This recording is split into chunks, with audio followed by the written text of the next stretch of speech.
स्वागत है आपका देश दुनिया की सबसे बड़ी खबरों में। हाँ जी, अगर नए हैं चैनल पर तो चैनल को सबसे पहले सब्सक्राइब कर लीजिए। इसी के साथ ही बेल आइकन दबा लीजिए ताकि सभी ताज़ा अपडेट समाचार आपको समय पर मिल सके। इसी के साथ ही शुरुआत करेंगे चुनावी रुझान की। आज ही जिस प्रकार से लोकसभा चुनाव की बात करें या विधानसभा चुनाव की बात की जाए, दोनों ही जो चुनाव है वह इस बार जो है बहुत ही धमाकेदार तरीके से होने वाले हैं। चाहे मोदी जी के परचम की बात की जाए या फिर जो राहुल गांधी की जो है या फिर प्रियंका जी की बात की जाए, हाँ जी, कहीं ना कहीं जो है इस बार जो है सभी पार्टियों में एक अलग ही पड़ाव देखने को दिखाई दे रहा है। हाँ जी, मैं आपको बता देना चाहता हूँ जिस प्रकार से लोकसभा चुनाव जो है 2024 में घोषित होने वाले हैं, हाँ जी, जिस प्रकार से चुनाव नज़दीक आते जा रहे हैं, कहीं ना कहीं जो है सभी दोनों ही पार्टियाँ अपने गुटों को मजबूत बताने में और बनाने में कोई कमी नहीं बख्श रही है। इसी के साथ ही लोकसभा चुनाव की बात कर लूँगा मैं विधानसभा चुनाव, जो कि बहुत ही ज़्यादा नज़दीक है। आज ही अगले माह में जो है तिथियां घोषित हो चुकी है 5 बड़े राज्यों की, जो कि जिस प्रकार से उन चुनाव का जो है प्रतिबंध बहुत ही शानदार तरीके से किया जाएगा और जो है वोटिंग जो होगी इस बार वह कहीं ना कहीं किसी भी प्रकार का घोटाला नहीं होगा। आज इस सुरक्षा का प्रतिबंध बहुत ही खतरनाक तरीके से अच्छे से कर रखा है। ऐसे में मैं आपको बता दूं ओपिनियन पोल्स भी सभी चैनल्स पर बताए जा रहे हैं, तो सभी के जो है अलग अलग मायने हैं। इसी के साथ ही शुरू करते हैं हमारी चैनल की जो ओपिनियन पोल है। आप कहाँ से बिलोंग कर रहे हैं हमें कमेंट करके ज़रूर बताएं और वहाँ पर किसकी सरकार बनने वाली है यह भी कमेंट करके ज़रूर बता दीजिए।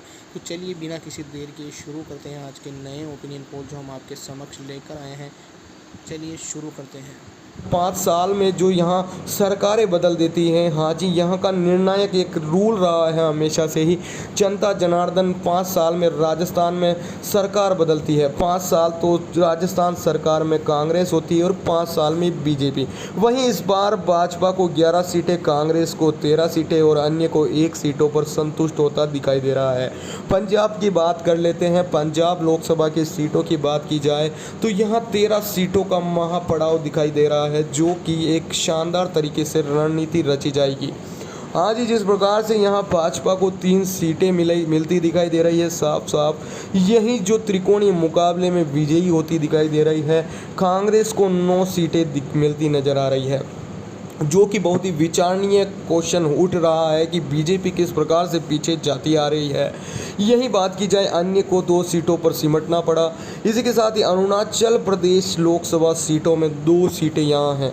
हाँ जी, दोनों सीटें यहाँ बीजेपी के खाते में जाती नजर आ रही है और कांग्रेस को पीछे पड़ाव हो चुका है। यही बात की जाए जो कि कांग्रेस की बात की जाए तो यहाँ कांग्रेस को 0 सीटों पर संतुष्ट होना पड़ रहा है। इसी के साथ ही अन्य को 2 सीटें भी मिल पा रही है।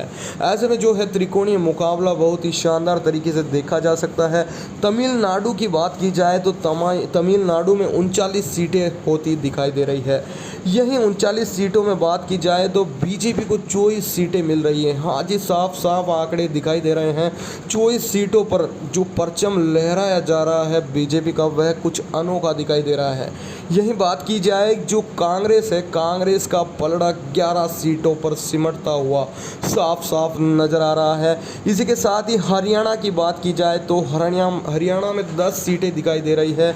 वहीं बीजेपी को यहाँ 1 सीट पर संतुष्टि प्राप्त होती नजर आ रही है, तो वहीं कांग्रेस 9 सीटों पर जीत का परचम लहराती दिखाई दे रही है और अन्य का खाता यहाँ नहीं खुलता नजर आ रहा है, जैसा कि यहाँ दिखाया जा रहा है। आपकी राय हमें जरूर बताएं कि कौन सी पार्टी इस बार लोकसभा विधानसभा चुनाव में परचम लहराने जा रही है और आप किस पार्टी को समर्थन दे रहे हैं। इसी के साथ ही आगे बढ़ते हैं नई दिशा की ओर, तो वहाँ आ जाता है छत्तीसगढ़ लोकसभा की बात की जाए। हाँ जी, छत्तीसगढ़ में 11 सीटों पर जो महापरचम दिखाई दे रहा है, वहाँ पर बीजेपी को 2 सीटों पर संतुष्टि मिलती दिखाई दे रही है। वहीं बात की जाए कांग्रेस की तो कांग्रेस को 6 सीटों पर आराम से जो है आरामदायक गद्दीदार सीट दिख रही है। वहीं बात की जाए अन्य की तो अन्य को 3 पर सिकुड़ना पड़ रहा है। इसी के साथ ही आगे बढ़ते हैं और हिमाचल प्रदेश की बात कर लेते हैं। हिमाचल प्रदेश में 4 सीटें दिखाई दे रहे हैं, 4 सीटों का आंकड़ा दिखाई दे रहा है। यही बात की जाए बीजेपी को तो बीजेपी को एक सीट में संतुष्टि मिलती दिखाई दे रही है। वहीं कांग्रेस का फिर से परचम लहराता दिखाई दे रहा है, जो कि 2 सीटों पर दिख रहा है। वहीं अन्य को एक सीट पर संतुष्टि प्राप्त करनी होगी। ऐसे में जो त्रिकोणीय मुकाबला है बहुत ही खतरनाक तरीके से होने जा रहा है। यही कर्नाटक विधानसभा चुनाव की बात करें, जो लोकसभा सीटें हैं वहाँ 28 सीटें दिखाई दे रही है। 28 सीटों पर महापरचम यहाँ दिखाया जा रहा है कि भाजपा को 5 सीटों पर ही हार मानती नजर आ रही है। वहीं बात की जाए कांग्रेस की, तो कांग्रेस को 19 सीटों पर फिर से विजय मिलती दिखाई दे रही है। और अन्य की जो बात की जाए तो अन्य को 4 पर ही अपना पलड़ा समेटना पड़ेगा। वहीं केरल लोकसभा सीटों की बात की जाए तो यहाँ 20 सीटें का आंकड़ा दिखाई दे रहा है। त्रिकोणीय मुकाबला बहुत ही तगड़े तरीके से यहाँ होता नजर आ रहा है। यहाँ बात की जाए तो भाजपा को 3 से, तो बीजेपी को ओ हो 3 सीटें मिलती नजर आ रही है। वहीं बात कर लेंगे कांग्रेस की, तो कांग्रेस को 9 सीट को 11 सीटें नजर आ रही है मिलती हुई। इसी के साथ ही अन्य को 1 सीट मिलती नजर आ रही है। आपकी राय जरूर दें, कमेंट करके ज़रूर बताएं कि आप किस पार्टी को सपोर्ट कर रहे हैं और इस बार कौन सी पार्टी विजय होने जा रही है। यही बात कर लेंगे हरियाणा लोकसभा की, जो कि 10 सीटों पर व्याप्त है। आज ही 10 सीटों के आंकड़े के बारे में बताना चाहें तो बीजेपी को 1 सीट मिलती नजर आ रही है। आज ही बीजेपी यहां से पीछे होती नजर आ रही है। वही बात कर लें कांग्रेस की, तो कांग्रेस को बड़े बड़े आंकड़े में 9 सीटें मिलती नज़र आ रही है। वहीं अन्य की बात की जाए तो अन्य को जो है 0 सीटों पर हारना पड़ रहा है। यह बहुत ही बड़ी और चौंका देने वाली बात सामने आ चुकी है। कांग्रेस अब उभरती नज़र आ रही है, जिस प्रकार से जो आगे की सीटें थी उनमें पीछे थी। इसी के साथ ही जो आगे का राज्य है उसकी बात कर लेंगे। छत्तीसगढ़ आ जाता है दोस्तों। छत्तीसगढ़ की बात की जाए तो छत्तीसगढ़ जो है वहाँ 11 सीटें लेकर बैठे हुए हैं। 11 सीटों का रुझान सामने आने वाला है। हम आपको बता देना चाहते हैं छत्तीसगढ़ में भाजपा को 2 सीटों पर संतुष्टि। वही बात की जाए कांग्रेस की, तो कांग्रेस को 6 सीटें मिलती नज़र आ रही है। और वही बात कर ले जो अन्य की, तो अन्य को 3 सीटों पर सिमटना पड़ रहा है। यहाँ लमसम सभी आंकड़े मिले हैं। वहीं बात कर लेते हैं हिमाचल प्रदेश की। आज ही हिमाचल में 4 सीटें दिखाई दे रही है। वहीं बीजेपी की बात की जाए तो एक खाते से 1 सीट से खाता खुला है। हाँ जी, इसी के साथ ही बात की जाए भाजपा की, तो भाजपा को 2 सीटें और अन्य की जो बात की जाए, हाँ जी, अन्य को 1 सीट पर सलटना पड़ रहा है। यह बहुत ही चौंका देने वाले आंकड़े सामने आ रहे हैं। कांग्रेस आगे जाती नजर आ रही है। यही बात की जाए कर्नाटक लोकसभा की, तो यहाँ जो है बड़े राज्यों में से एक है। हाँ जी, 28 सीटों का परचम है यहाँ पर, जो कि कौन सी पार्टी ले जाती है आइए देख लेते हैं। यही बात की जाए बीजेपी की, तो बीजेपी को 5 सीटें ही दिखाई दे रही है यहीं से।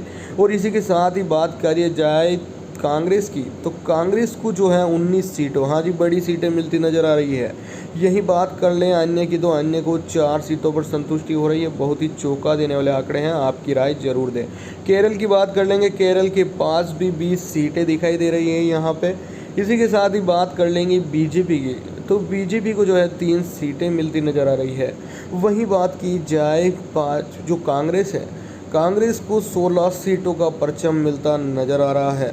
वहीं अन्य की बात की जाए तो अन्य को 1 सीट पर संतुष्टि मिल रही है। आपकी कमेंट करके ज़रूर बताएं कौन सी पार्टी विजयी होती नज़र आ रही है। यही बात कर लेते हैं बिहार लोकसभा की, तो यहाँ पर 40 सीटें, आज ही बड़ा राज्य, 40 सीटें दिखाई दे रही है। 40 सीटों के आंकड़ों के, तो बीजेपी को ओ हो 3 सीटें मिलती नज़र आ रही है। वहीं बात कर लेंगे कांग्रेस की, तो कांग्रेस को 9 सीट को 11 सीटें नज़र आ रही है मिलती हुई। इसी के साथ ही अन्य को 1 सीट मिलती नज़र आ रही है। आपकी राय जरूर दें, कमेंट करके ज़रूर बताएं कि आप किस पार्टी को सपोर्ट कर रहे हैं और इस बार कौन सी पार्टी विजय होने जा रही है। यही बात कर लेंगे हरियाणा लोकसभा की, जो कि 10 सीटों पर व्याप्त है। आज ही 10 सीटों के आंकड़े के बारे में बताना चाहें तो बीजेपी को 1 सीट मिलती नज़र आ रही है। आज ही बीजेपी यहाँ से पीछे होती नज़र आ रही है। वही बात कर लें कांग्रेस की, तो कांग्रेस को बड़े बड़े आंकड़े में 9 सीटें मिलती नज़र आ रही है। वहीं अन्य की बात की जाए तो अन्य को जो है 0 सीटों पर हारना पड़ रहा है। आपके सामने कुछ हमारे ओपिनियन पोल। इसी के साथ ही मैं आपसे बताऊंगा कि जो ये ओपिनियन पोल है यह एक सारणी मात्रा है, हाँ जी, इन पे विश्वास नहीं कर सकते हैं और ये सटीक नहीं माने जा सकते हैं। हाँ जी, क्योंकि ओपिनियन पोल बदल भी सकते हैं, परंतु जो एक चीज़ है वह नहीं बदलने वाली है, जो कि आपके कमेंट्स। हाँ जी, आप कमेंट करके ज़रूर बताएं कि आप कहाँ से बिलोंग कर रहे हैं और वहाँ पर यदि लोकसभा चुनाव और विधानसभा चुनाव होने जा रहे हैं तो उनमें कौन सी पार्टी की इस बार जो है सरकार आने वाली है। यह जो ओपिनियन पोल आपके द्वारा निकलेंगे कमेंट्स में, वह बहुत ही सत्य की प्राथमिकता को देंगे। हाँ जी, कमेंट्स में आ जाइए, बात करते हैं कि किस पार्टी की इस बार जो है सरकार सत्ता में आने जा रही है। इसी के साथ ही मैं आपसे दरख्वास्त करूंगा कि अगर आप नए हैं चैनल पर तो चैनल को जो है सब्सक्राइब कर लीजिए, बेल आइकन दबा दीजिए, क्योंकि सभी ताज़ा अपडेट समाचार जो है चैनल्स के रिजल्ट जो कि है चुनाव के रिजल्ट की बात की जाए, परिणाम की, या फिर ओपिनियन पोल हो या फिर एग्जिट पोल जो बहुत ही नज़दीक आने वाले हैं, तो ऐसी सभी प्रकार की खबरें या अन्य कोई जो चटपटी खबरें होगी वह हम आपके लिए बहुत ला कर पेश करेंगे। तब तक के लिए मैं आपको बता दूं, मिलते हैं किसी नई खबर में। तब तक के लिए जय हिंद, जय भारत, वंदे मातरम, भारत माता की जय।